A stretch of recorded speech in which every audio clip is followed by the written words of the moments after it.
அவர் எப்பொழுதும் நம்மோடு கூட இருக்கிறார். எந்த வேலையிலும், எந்த நேரத்திலும், எப்போதும், எந்த இடத்திலும் அவர் நம்மோடு கூட இருக்கிற தேவனாக இருக்கிறார். அந்த பரிசுத்த ஆவியானவர் நம்மளோடு கூட இருக்கிறாரு. அன்பு தேவனுடைய பிள்ளைல, அப்படி அந்த பரிசுத்த நம்மளோடு கூட இருந்தால் நமக்கு எதிராக பாவமான காரியங்கள் வரும் பொழுதும் அதுக்கு நம்ம என்னென்னா விலக்கி பாதுகாத்து கொள்வார். அவர் யோசேப்புக்கு எதிராக பாருங்கள், யோசேப்பு கர்த்தரோடு இருந்தான், கர்த்தர் யோசேப்போடு கூட இருந்தார் என்று சொல்லப்பட்டிருக்குது. அது நிமித்தமாக அவனுக்கு விரோதமாக வந்ததான அந்த போத்திபாருடைய அந்த பிரச்சனையில் பாருங்கள், அவனுக்கு தேவன் உதவி செய்தார். அவன் மேலே வீணாக குற்றம் சாட்டினாங்க, ஆனாலும் அவன் அதை பற்றி கவலைப்படல. கர்த்தர் அவனோடு கூட இருந்தார். போத்திபார் வீட்டிலேருந்து அவனை வெளியே கொண்டு போனாலும் தேவன் அவனை போக அவனை உயர்த்தி கொண்டே போனார். அந்த தேவன் அவனோடு கூட இருந்தது நிமித்தமாக இப்படிப்பட்டதான தீங்குக்கு நான் உட்படுவது என்ன என்று சொல்லி அவன் பாருங்கள் வஸ்திரத்தை விட்டுட்டு கூட அவன் ஓடி போயிட்டான். அன்பு தேவனுடைய பிள்ளையில, நமக்கு எதிராக இன்றைய சூழ்நிலையில் பாருங்கள் எத்தனையோ விதமான கண்களின் இச்சை, மாம்சத்தின் பெருமை, ஜீவனத்தின் பெருமை, இதெல்லாம் பாருங்கள் நமக்கு எதிராக கண்கூடாக நின்று கொண்டு இருக்கிறது. எல்லாவற்றுக்கும் மேலாக நம்ம எதையாச்சும் ஒன்றை பார்க்கலான்னு சொல்லிட்டு நம்ம யூடியூப்லேயோ எதுலேயோ போய் பார்த்தோம்னாலும் பாருங்கள் பாவமான காரியங்கள் எத்தனையோ வந்து கொண்டே இருக்கிறது. ஆனால் நம்ம பரிசுத்தத்தை நம்ம காத்து கொடுக்குறோமா? அந்த ஆவியான நம்மளோடு கூட இருந்தால் அதுக்கெல்லாம் விலக்கி பாதுகாத்து கொள்வார். அவர் இரண்டாவது அவருடைய வசனம் நம்ம என்னென்னா பரிசுத்தமாக்கு என்று சொல்லப்படுது. நம்முடைய வசனமே என்னென்னா பரிசுத்தமாக்குறது. அன்பு தேவனுடைய வசனம் நம்மளோடு கூட இருந்துச்சுன்னா அந்த பாவமான காரியத்துக்கெல்லாம் நம்ம விலக்கி பாதுகாத்து கொள்வார். அந்த வசனம் தான் என்னென்னா, நம்முடைய வசனமே என்னென்னா என்னை பரிசுத்தமாக்கும் என்று சொல்லப்பட்டிருக்குது. அந்த வசனம் தான் நம்ம பரிசுத்தமாக்கும். நமக்குள்ளார வசனம் இருக்கா? ஏதோ கேட்டுட்டு இப்படியே விட்டுட்டு போயிட்டே இருக்கிறோமா? நமக்குள்ளார அந்த வசனம் இருந்துச்சுன்னா டக்குன்னு அந்த வசனம் என்ன ஆகும்? ஒரு உணர்வுள்ள இருதயத்தை தரும், எச்சரிக்கும். அந்த வசனம் டக்குன்ட்டு அந்த வசனம் ஞாபகத்துக்கு வரும். ஐயோ, இப்படிப்பட்ட வார்த்தை இருக்குது, இப்படிப்பட்ட காரியத்துக்கு நம்ம உடன்படக்கூடாது, திருட்டுக்கு, பொய்க்கு மற்றும் உள்ளதான உலக பிரகாரமாக எத்தனையோ ஏமாற்று காரியத்துக்கு மற்றவர்களோட இசைந்து போகக்கூடாது என்று நம்மளோட கூட பார்த்திங்கன்னா அந்த வசனம் எச்சரிக்கும். திருடனை காணும்போது அவனோடு கூட ஒருமித்து போகிறாய், அவனுக்கு என்னென்னா அவனோடு கூட உனக்கும் பங்குண்டு என்று சொல்லப்பட்டிருக்குது. அப்படிப்பட்ட சூழ்நிலையில் நம்ம போகும்பொழுது ஏதோ நமக்கு காசு கிடைச்சா போதுன்றது கிடையாது. அந்த காசு எப்படி வருதுன்றதை நம்ம பார்க்கணும். இவங்களோட போகிறது நிமித்தமாக அந்த காசை எதுக்காக நமக்கு தராங்க அதை நம்ம பார்க்கணும். சும்மா வச்சுக்கன்னு கொடுக்குறாங்கன்னா எதுக்கு கொடுக்குறாங்க அதை நம்ம என்னென்னா பார்க்கணும். திருடனோடு கூட உனக்கு என்னென்னா பங்குண்டு என்று சொல்கிறாரு. திருடனை காணும்போது அவனோடு கூட ஒருமித்து போகிறா, விபசாரக்காரரோடு உனக்கு பங்குண்டு என்று வசனம் அப்படி தான் இருக்குது. அன்பு தேவனுடைய பிள்ளை பாருங்கள், திருடனோட நம்ம போய் சேர்ந்து பண்ணும் பொழுதே அதை விபசாரத்துக்கு ஈக்குவலாக என்னென்னா அவர் அங்கே மென்ஷன் பண்ணுறாரு. நம்ம விபசாரம் செய்யலை, ஆனால் என்னென்னா அப்படிப்பட்ட பாவத்துக்கு நேராக அந்த காரியத்தை கொண்டு போகுதுன்றாரு. அன்பு தேவனுடைய பிள்ளையில் நம்முடைய வாழ்க்கையில் நம்ம தான் எச்சரிப்பாக இருக்கணும். ஏனென்றால் நம்ம பரிசுத்தப்பட்டவங்களுக்கு விரோதமாக தான் அநேக காரியங்களை பிசாசானவன் கொண்டு வருவான். நம்முடைய கஷ்டத்தின் நிமித்தமாக, துன்பத்தின் நிமித்தமாக, மற்றுமுள்ள நெருக்கத்தின் நிமித்தமாக, போராட்டத்தின் நிமித்தமாக, அப்படிப்பட்ட சூழ்நிலையில் தான் பார்த்திங்கன்னா பிசாசை நம்ம ஈஸியாக வஞ்சிப்பான். நீ ஏன் இப்படிப்பட்ட காரியத்தை செய்யக்கூடாதா? இப்படிப்பட்ட துன்மார்க்கமான காரியத்தை நீ செஞ்சனா நீ நல்லா இருக்கலாமே, அவங்களாம் நல்லா இருக்காங்க, இவங்களாம் நல்லா இருக்காங்க, நீ எதுக்கு கஷ்டப்பட்டுருக்க? நீ எதுக்கு துன்பத்தின் பாதை வழியாக கடந்து போயிட்டுருக்கிற? இது ஒன்றும் செய்கிறது ஒன்றும் தப்பு இல்லையே, எவ்வளோ பேர் எத்தனையோ காரியத்தை செய்கிறாங்களே, அதை காட்டிலும் இது ஒன்றும் பெரிய பாவம் இல்லைன்னு அவனே பார்த்திங்கன்னா நமக்கு சில தைரியத்தை பார்த்திங்கன்னா பிசாசனம் நம்மளாம் அறியாமே நமக்குள்ளாரையே பார்த்திங்கன்னா அப்படிப்பட்ட தைரியத்தெல்லாம் உண்டாக்குவோம். அப்போதைக்கு நமக்கு என்னென்னு நமக்குள்ளார வசனம் இருந்துச்சுன்னா அந்த வசனம் என்னாகும்? நம்மளை எச்சரிக்கும். உம்முடைய வார்த்தையினால் அவர்களே பரிசுத்தமாக்கும். அவங்களுடைய வசனம் தான் நமக்கு என்னென்னா சத்தியம். அந்த சத்தியம்தான் நம்மளை என்னென்னா பரிசுத்தமாக்கும் என்று சொல்லப்பட்டிருக்குது. அன்பு தேவனுடைய பிள்ளை, நம்ம என்னென்னா ஆண்டவருடைய வருகை வெகு சீக்கிரமாக இருக்கிறது. நம்ம அதனால் என்னென்ன காரியத்திலெல்லாம் பரிசுத்தப்பட வேண்டுமோ அதில் நம்ம பரிசுத்தமாகி போய்கொண்டே இருக்கணும். மற்றவர்களையோ அக்கம் பக்கத்தில் உள்ளவர்களையோ நமக்கு முன்னாடி இருக்கிற பெரிய ஊழியக்காரனையோ அதெல்லாம் நம்ம பார்க்க வேண்டிய அவசியமே இல்லை. நம்மளோட எண்ணம், நம்மளோட கோல் எல்லாம் என்னென்னா அந்த நித்திய ஜீவனை சுதந்திரிக்கணும். இந்த உலகத்தில் எதுவுமே இல்லாமல் இருந்தால் கூட பரவாயில்ல. அவன் லாசருவை போல், ஐஸ்வர்யவான் லாசருவை போல், அந்த லாசரு எப்படி கஷ்டப்பட்டான். இங்கே ஒன்றுமே இல்லாமல் இருந்தான், தரித்திரராக இருந்தான். அடுத்தவங்க டேபிள்லேருந்து விழுறதை எடுத்து தான் தின்னுட்டு இருந்தான். அப்படிப்பட்ட நிலைமை தான். ஆனால் உத்தமனாக இருந்தான், உண்மையாக இருந்தான். பொல்லாங்கான காரியத்துக்கு அவன் ஈடுபடல, பொல்லாங்கான காரியத்துக்கு உடந்தையாக இருக்குல்ல. அவன் பாருங்க தன்னை காத்து கொண்டான்.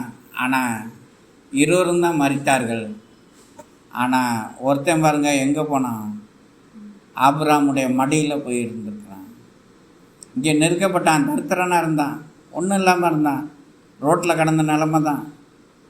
ஆனாலும் பாருங்க அவன் கர்த்தருக்கு முன்பாக உத்தமனாக இருந்தது நிமித்தமாக, இப்படி பொல்லாங்கான காரியத்துக்கெல்லாம் அவன் உடன்படாத நிமித்தமாக அநேக நெருக்கத்தின் பாதை வழியாக கடந்து போனாலும் ஆபிரகாமுடைய மடி அவனுக்கு கிடச்சிச்சு.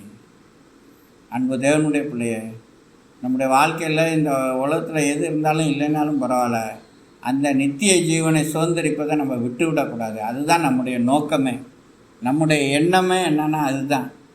எவ்வளோ பிரச்சனை வரலாம், என்ன வந்தாலுமே என்னென்னா அதை மட்டும் நம்ம என்னென்னா விட்டு விடக்கூடாது. அன்பு தேவனுடைய பிள்ளைய, நம்முடைய வாழ்க்கையில் எப்படிப்பட்டவெல்லாம் நம்ம காணப்படுகிறோம். நம்முடைய ஓட்டம் வீணாய் போய்விடக்கூடாது.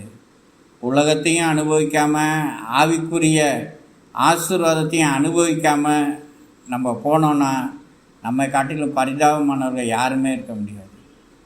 உண்மையில் உலகத்தை மற்றவங்களாம் பாருங்கள், உலகத்தினால அனுபவிச்சுட்டு போகிறான், நம்ம அதையும் அனுபவிக்கலை, ஆண்டவருடைய ஆசீர்வாதத்தையும் அனுபவிக்கலை. அப்படின்னா நம்முடைய நிலைமை எப்படி இருக்கும்? மிகவும் பரிதாபமான நிலைமையாக இருக்கும். நம்முடைய ஓட்டமே என்னென்னா அவருடைய வாசஸ்தலத்தை நம்ம சுதந்திரிக்க வேண்டும். உங்களுக்காக வேண்டி என்னுடைய பிதாவின் வீட்டில் அநேக வாசஸ்தலங்கள் உண்டு. ஒரு வாசஸ்தலத்தை நமக்காக வேண்டி ஆயத்தம் பண்ணிகிட்டு இருக்கிறாரு ஒவ்வொருத்தருக்காக வேண்டி. அதை நம்ம சுதந்திரிக்க வேண்டும் என்றதான எண்ணம் தான் இருக்கணும். அதுக்காக வேண்டி இந்த உலகத்தில் அந்நியரும் பரதேசியும் போல் நம்ம காணப்பட்டாலும் பரவாயில்ல, மற்றவன் நம்மளை எப்படி நினச்சிட்டு போனாலும் பரவாயில்ல. ஆனால் தேவனுக்கு முன்பாக நம்ம பரிசுத்தமாக இருக்கணும். தேவனுக்கு முன்பாக உண்மை உள்ளவர்களாக காணப்படணும். தேவனுக்கு முன்பாக எல்லா காரியத்திலையும் என்னென்னா உத்தமர்களாக நம்ம காணப்பட வேண்டும். அநேக குறைகள் நம்மிடத்தில் காணப்படலாம், ஆனால் அவ்வப்போது நம்ம அறிக்கை பண்ணுகிறவர்களாக காணப்பட வேண்டும். ஆனால் தான் தாவீது சொல்கிறான், பாவத்துக்கு உட்பட்ட பின்பு அவன் சொல்கிறான், பலியை நீர் விரும்புகிறதில்லை, விரும்பினால் செலுத்துவேன், தேவனுக்கு இருக்கும் பலிகள் நொறுங்குண்ட ஆவிதான்னு.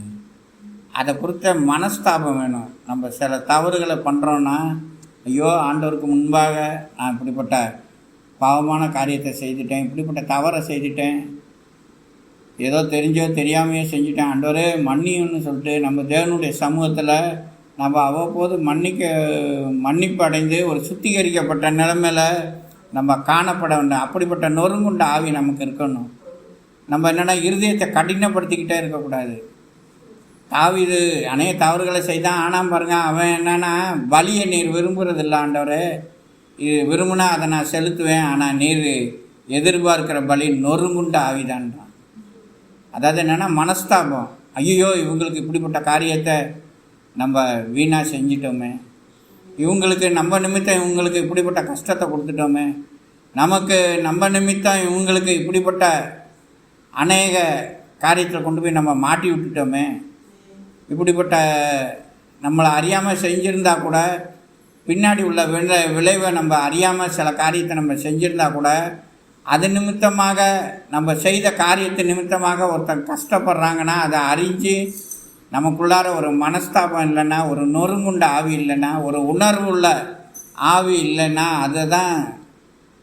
அதை காட்டிலும் மிகவும் பரிதாபமான நிலைமை.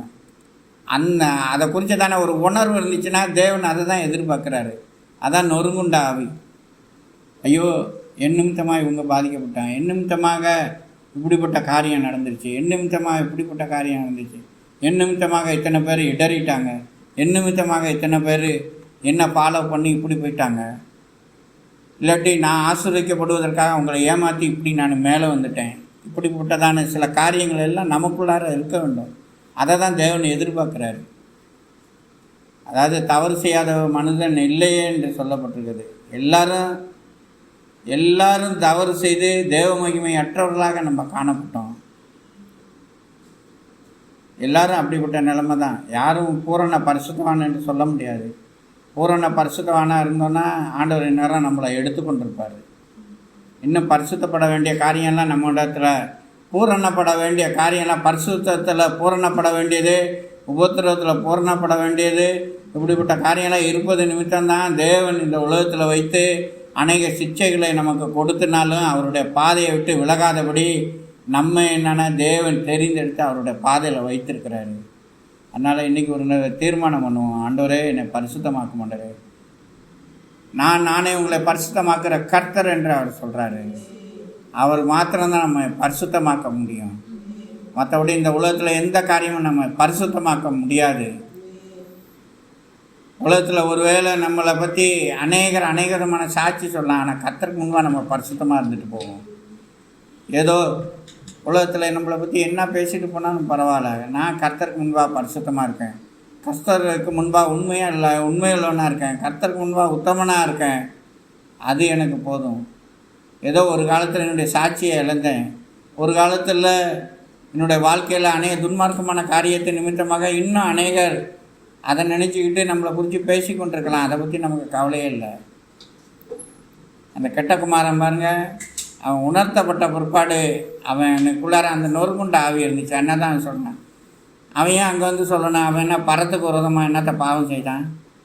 தாப்பன்ட்டு என்னுடைய பங்கை கொடுன்னு சொல்லி வாங்கிட்டு போய் அழிச்சிட்டு வந்தான். ஆனால் அவன் சொல்கிறான், நான் உமக்கு விரோதமாக பரத்துக்கு விரோதமாக பாவம் செய்தேன், இனீர் உம்முடைய குமாரன் என்று சொல்லப்படுவதற்கு நான் பாத்திரன் அல்ல, உம்முடைய வேலைக்காரர்கள் ஒருவனாக என்னை சேர்த்து கொள்ளும் என்று அவ்வளோ தூரத்துக்கு தன்னை தாழ்த்துறான். அவ்வளோ தூரத்துக்கு அவனுடைய இருதயம் நொறுக்கப்பட்டுருச்சு. அவன் ஒருவேளை எவ்வளோ தகராறு பண்ணி அவனுடைய சேஷ்டபுத்திர பாகத்தை அவன் வாங்கிட்டு போயிருக்கலாம். ஆனால் அந்த சேஷ்டபுத்திர பாகத்தை வச்சு அவனால் ஒன்றுமே பண்ணவே இல்லை. அந்த சேஷ்டபுத்திர பாகம் எல்லாம் அவனை துன்மார்க்கத்துக்கு நேராக தான் வழி நடத்துனுச்சு. சேஷ்டபுத்திர பாகம் அவனை என்ன பரிசுத்தத்துக்கு நேராக வழி நடத்துனுச்சா? அந்த சேஷ்டபுத்திர பாகம் எல்லாம் துன்மார்க்கரோடு சேர்ந்து தன்னுடைய சேஷ்டபுத்திரத்தை எல்லாம் அழிச்சதுக்கப்புறம் தான் உணர்வு வருது. சாப்பாட்டுக்கு வழி இல்லை, பண்ணி மேய்க்கிற வேலைக்குனாலும் போனோன்னா அந்த தவிடு நாள்னாலும் நம்ம வயிற்ற நிரப்பிடலான்னு அவன் முயற்சி பண்ணுறான். சுய முயற்சியிலேயே இன்றைக்கி அநேக விதமான சிக்ஷைகள் எவ்வளோ தான் வந்தாலும் பார்த்திங்கன்னா தன்னுடைய சுய முயற்சியிலேயே தான் ஈடுபட்டுகிட்டே இருப்பாங்க. ஆனால் அதில் ஒரு ஜெயமே எடுக்கவே முடியாது. தங்களுடைய தவறை உணர்ந்து எப்போ மறுபடியுமாக தகப்பனை நோக்கி அவன் திரும்பி வந்தானோ அதுக்கப்புறம் தான் அவனுடைய வாழ்க்கை பிரகாசிக்கப்பட்டுச்சு. அவனுக்கு அங்கே பண்ணி தின்ற தவிடே கிடச்சிருந்தா கூட அவன் எவ்வளோ நாளைக்கு அதில் திருப்தி அடைஞ்சிருப்பான்? ஏதோ ஒரு 2-3 நாள் சாப்பிட்ருப்பான். அதுக்கப்புறம் பார்த்திங்கன்னா அதுவும் அவனுக்கு திகட்டி போயிருக்கும். அது அவனை திருப்திப்படுத்தவே இல்லை. ஆனால் எப்போ மனம் திரும்பி ஒரு நொறுங்குண்ட ஆவியோடு என்னுடைய தகப்பன் வீட்டுக்கு நான் மறுபடியும் போவேன்னு சொல்லிட்டு திரும்பி வந்தானோ அதுக்கப்புறம் பார்த்திங்கன்னா அவனோட வாழ்க்கை பிரகாசிக்கப்பட்டுச்சு. அவனுக்காக வேண்டி பெரிய விருந்தையை உண்டு பண்ணுறாரு. அவனுடைய கைக்கு எல்லாம் பாருங்கள் அணிகலன்களை அணிகிறாரு. அன்பு தேவனுடைய பிள்ளைகள், நம்முடைய வாழ்க்கையில் அநேக தவறு பண்ணுறோம், குற்றம் பண்ணுறோம். ஆனால் தேவனுக்கு முன்பாக அதை நம்ம அறிக்கை பண்ணி நம்ம திரும்புகிறோமா, அதை தான் தேவன் எதிர்பார்க்குறாரு. அதுதான் ஒரு உணர்வுள்ள இருதயம்.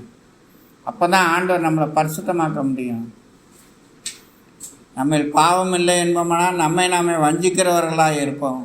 நம்முடைய பாவங்களை நாம் அறிக்கையிட்டால் எல்லா அநீதிக்கு நீக்கி அவர் நம்மை நீக்கி சுத்திகரிப்பதற்கு உண்மை உள்ளவராக இருக்கிறார்.